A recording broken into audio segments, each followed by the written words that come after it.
नमस्कार आदाब, मैं हूं निहाल अख्तर पयामी और आप देखना शुरू कर चुके हैं गांव मोहल्ला बिहार विधानसभा चुनाव की हर छोटी बड़ी खबरें आप तक पहुंचाया है। इस वक्त हम मौजूद हैं माननीय मुजाहिद आलम साहब। अब ये पूर्व विधायक हो गए हैं, कोचाधमन से आते हैं और चुनाव के दौरान लगातार एक ही बात कहते रहे अवाम से कि अगर हमने काम किया है, हमने विकास किया है, हमने तरक्की की है, अगर हमने आपके चेहरे पर खुशहाली लाने का काम किया है, आप हमें काम के नाम पर, विकास के नाम पर वोट करिए। अवाम ने इन्हें नहीं चुना, अवाम ने इन्हें नकार दिया है। आइए जानने की कोशिश करते हैं पहला रिएक्शन क्या है सर। अस्सलाम वालेकुम, नमस्कार, आदाब। सबसे पहले मैं सभी व्यूअर्स का और सभी साथियों का शुक्रगुजार हूँ कि इस चुनाव में आप सभी लोगों ने मेरे लिए मेरे पैगाम को, जो विकास के नाम पर हम लोग चुनाव लड़ रहे थे, मेरे साथ खड़े रहे।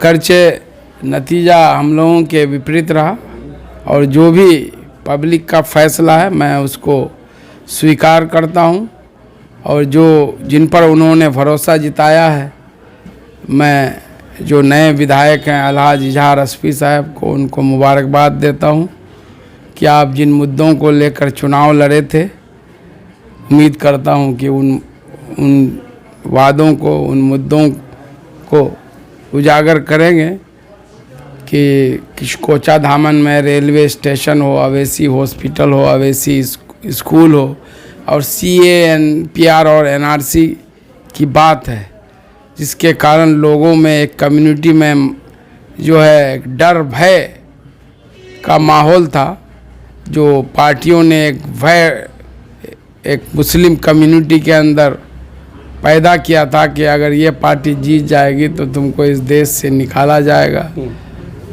तो वो लोगों में भय, डर, खौफ का माहौल पैदा करने में कामयाब रहे और हम लोग जो है उस डर, भय, खौफ को लोगों के दिलों से नहीं निकाल पाए और नतीजा जो भी है हम लोग स्वीकार करते हैं जनता का फैसला। और मैं भी हमेशा पिछले 6 साल से कोचाधामन के अवाम के लिए हर सुख दुख को अपना सुख दुख मानकर खड़ा होने का काम किया और विकास के मामले में तो वो सब जग जाहिर है।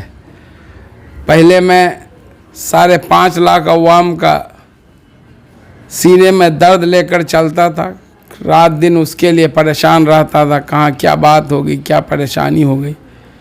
अब जनता ने ये बोझ हमसे उतार लिया है, लेकिन मैं फिर भी अपने लोगों के लिए, यहाँ के अवाम के लिए जब भी मुझे ज़रूरत पड़ेगी मैं बिल्कुल खड़ा उतरने का काम करूँगा और उसके सुख दुख को अपना सुख दुख समझूँगा।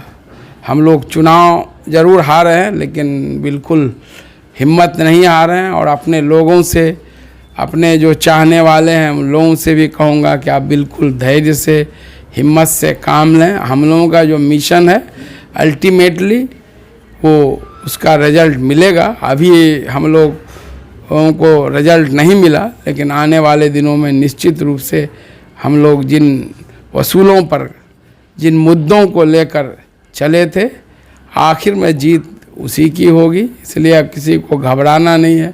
हमें समाज में आपसी सद्भाव, सांप्रदायिक सौहार्द, जो हमारे गंगा यमुना तहजीब है, उसको हर हाल में बरकरार रखना है।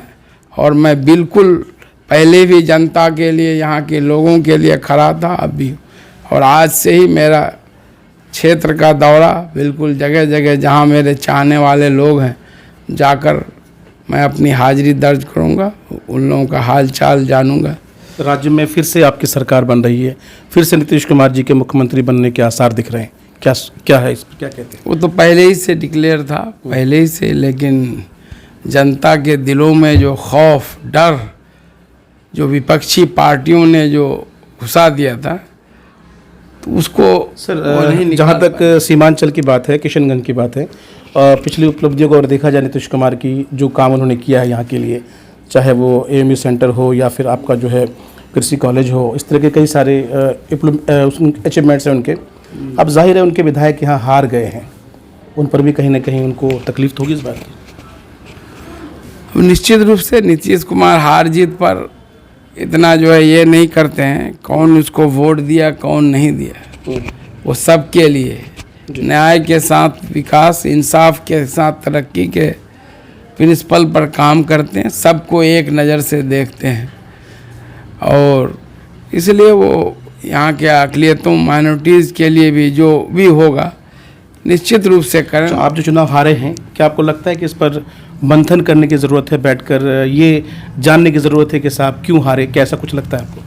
बस एक ही कारण है कि यहाँ विकास पर धार्मिक उन्माद, मजहबी जुनून, लोगों के अंदर एक डर और भय जो पैदा किया गया कि फलाना पार्टी जीतने से तुमको देश से निकाल दिया जाएगा, एनआरसी लागू हो जाएगा, एनपीआर लागू हो जाएगा। हार का यही एक कारण है जो पूरे चुनाव के दरमियान और अब चुनाव नतीजे आने के बाद जो मैं समझता हूँ अपने लोगों से जो मेरी बातचीत कल से हो रही है, बस उसका वही एक कारण और दूसरा कोई कारण हो ही नहीं सकता। चलिए, बहुत बहुत शुक्रिया। तो मास्टर मुजाहिद साहब अपनी बात रख रहे थे। गांव मोहल्ला के लिए किशनगंज से निहाल अख्तर पयामी की रिपोर्ट।